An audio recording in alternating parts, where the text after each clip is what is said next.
আসসালামু আলাইকুম। Welcome back to Habib English academy. আমরা প্রতিদিন বলে থাকি কিংবা অনেক জায়গায় আমরা লেখা দেখি এরকম, এখানে ধূমপান করা নিষেধ। বিশেষ করে এটা যানবাহন কিংবা কোনো অফিসে আমরা এই লেখাটা দেখতে পাই। এখানে কথা বলা নিষেধ, এখানে চিৎকার করা নিষেধ, এখানে কান্না করা নিষেধ, এখানে বসা নিষেধ। এই ধরনের বাক্যগুলো কিভাবে খুব সহজে ইংরেজিতে করা যায় সেটা আজকে আমরা শিখব। ফরবিডেন দিয়ে, ফরবিডেন মানে নিষেধ। ফরবিডেন মানে কি? ফরবিডেন মানে হলো নিষেধ।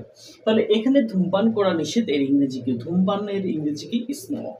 তার মানে এটার ইংরেজি হবে it is forbidden to smoke, SMOKE, smoke hair.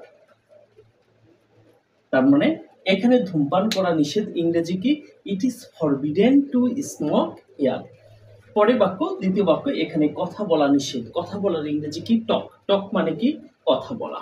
তাহলে এটা ইংরেজি হবে it is forbidden to talk here, TALK, talk here. Talk মানে কথা বলা।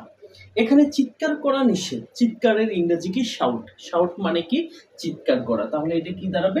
ইট is forbidden to shout, SHOUT, shout here. এখানে চিৎকার করা নিষেধ। পরে বাক্যটি আছে, এখানে কান্না করা নিষেধ। কান্না করার ইংরেজি হলো ক্রাই, CRY, ক্রাই মানে কান্না করা। তাহলে এটার ইংরেজি ট্রান্সলেট দাঁড়াবে it is forbidden to cry here, CRY, cry hair.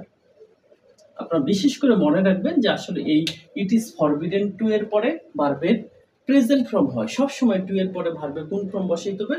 ভার্বের প্রেজেন্ট ফর্ম বসাইতে হবে। It is forbidden.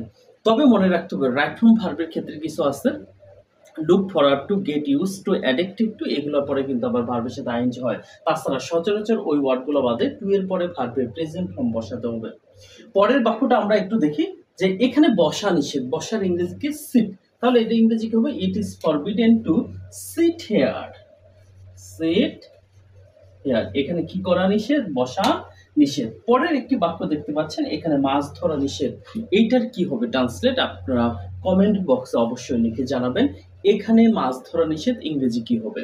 আমরা একটু অ্যাট এ ক্লাস আমরা একটু করি যে এখানে ধূমপান করা নিষেধ, ইংরেজি কি? It is forbidden to smoke here.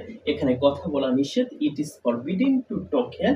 এখানে চিৎকার করা নিষেধ, it is forbidden to shout here. এখানে কান্না করা নিষেধ, it is forbidden to cry here. এখানে বসা নিষেধ, it is forbidden to sit here. Here মানে হলো এখানে, আর মূলত টেকনিকটা বা স্ট্রাকচার হলো ফরবিডেন টু। আশা রাখি আপনারা এই ধরনের বাক্যগুলো ইংরেজিতে ট্রান্সলেট করতে পারবেন। No more today. আল্লাহ হাফেজ।